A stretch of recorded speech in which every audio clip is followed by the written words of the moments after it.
PAWS Academy. Here, every week, you will get a chance to learn something new and exciting about pets or wild animals and how you can help them.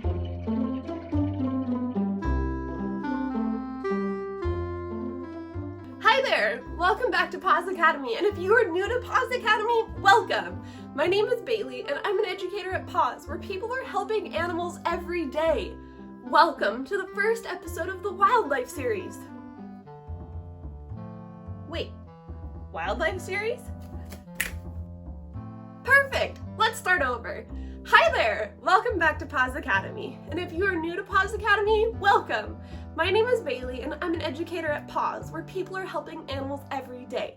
Welcome to the first episode of the Wildlife series. Are you ready to get wild with us at PAWS? I'm sure you're ready. So let's get right to it. But first, if this is your first time adventuring with us at PAWS Academy, I want to let you know that there are already 10 episodes waiting for you to learn about pets in your life. You can click the link in the description. It'll take you right to the videos. This week, we're going to be learning what exactly makes a wild animal a wild animal. Wild animals include animals so small that you need a microscope, and others are as large as whales. Wild animal can be defined by two things. The first is that wild animals are not domesticated. Unlike our dog and cat friends, wild animals are not domesticated. This means that they live on their own and don't depend on humans. Why don't wild animals depend on us? It's because wild animals are able to get all of their basic needs from the wild around them. This includes food, water, shelter, oxygen, space, and family. This is the second thing that makes a wild animal a wild animal. Let's figure out where a few different wild animals get their basic needs. Bears, owls, and raccoons. On the screen are going to be images where wild animal neighbors get their basic needs, and I want you to pick where the best place would be to get that basic need. To begin, we are going to find where the American black bear can find his food. We will call him Bear for short. Where do you think Bear would find the best food?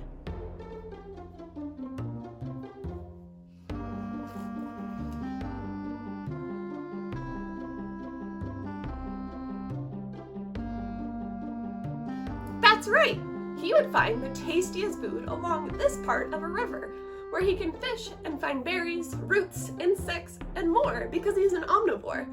An omnivore is an animal that eats both meat and plants.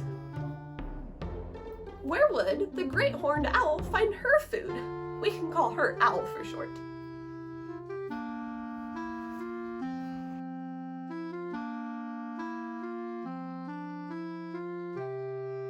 If you guessed all the pictures, you are right! She would find her food in all of these pictures. Great horned owls have the most diverse diet of all North American raptors, which are a group of birds. Owl can eat many different types of food, which is why she could find her food in all the pictures. It's important that we make sure these places exist, so that way owls can continue to find their food on their own. Finally, where would the North American raccoon find his food? We will call him Raccoon for short. I'll give you a hint. He's also an omnivore, just like Bear.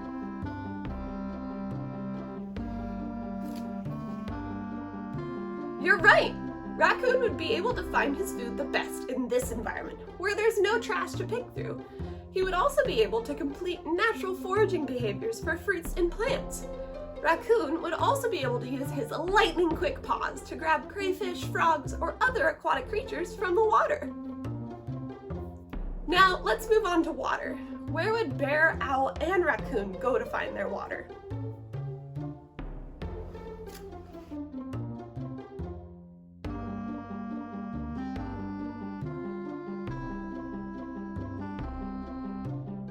That's right! They would find water in any of these places. But it's so important that we help keep these water sources clean and healthy so bear, owl, and raccoon have access to clean drinking water. We can help make this happen by properly throwing away our trash and recycling our recyclables. It's time to find out where bear, owl, and raccoon would find shelter. Where would bear go to find his shelter?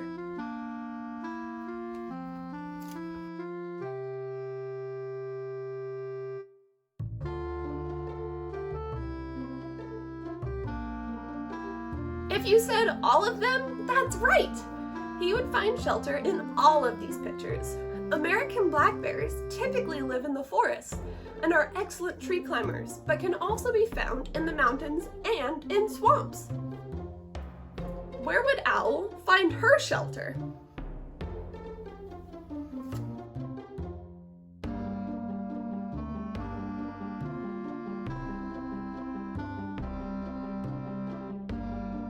Did you know that Owl could live in all of these places? She can find shelter in the city, as well as in the woods and on farmlands. Her species can live from the Arctic to South America and throughout the United States as well. Finally, where would Raccoon find his shelter?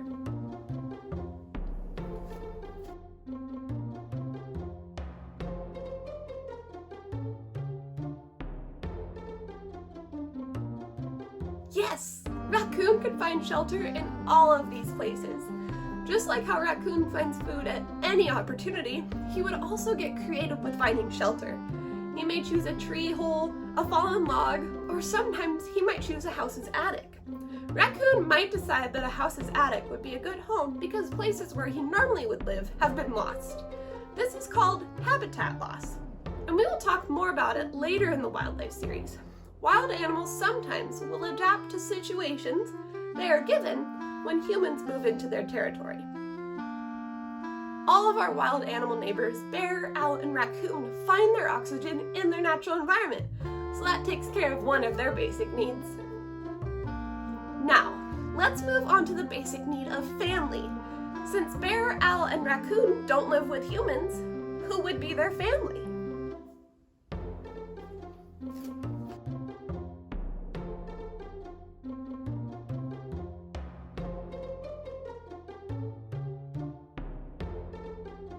That's right! They would find their families in animals of the same species, or animals just like them. By being able to find animals like themselves, they can find food, water, and shelter together. What about space? Bear, owl, and raccoon all find their space in the places where they find their food, water, shelter, and families. Our wild animal neighbors also have two more basic needs: safety and respect. Pets have these same needs, and this is where we can help. All of our wild animal neighbors, bear, owl, and raccoon, can find safety and respect in the places where humans are keeping their environments clean and safe. This means that as humans, we have a responsibility to help make sure that the environments our wild neighbors live in stay clean and healthy for them. Bear, owl, and raccoon find all of their basic needs in the wild. They don't depend on humans for their basic needs, like our cats and dogs, who are considered pets.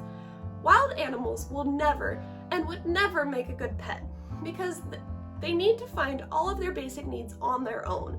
Humans can't provide the food, water, shelter, oxygen, space, and family that they need in order to live their best life. But we can help with the safety and respect. It is important to help do our part to make sure wild animals have a good life. It's time for you to take action. We want you to teach one person in your life about what makes a wild animal a wild animal. Sometimes people don't know it's important to keep wild animals in their environment where they can find their food, water, shelter, and families. This is a way that you can help ensure that wild animals have a good life by getting to stay wild. Go to our website, paws.org/PAWS Academy, and click on the activities that go with this video. Just like the pet series, there are activities that go along with the videos. Challenge yourself to learn as much as you can about wild animals. Do you think you have what it takes to teach others about wild animals? Test your knowledge in a Kahoot challenge. The link is in the description of this video. Just click on it and you are ready to go. Check back throughout the week to see where you stack up on the leaderboard. If you've enjoyed the first episode of the wildlife series of PAWS Academy, make sure to give this video a like or a thumbs up. Thanks for tuning in again to PAWS Academy. I'm so excited to keep learning with you all. I hope you learned a way that you can help wild animals today. In our next episode, we are going to learn all about the habitats around us. Until then, I'm Bailey. Keep helping the animals. Bye-bye.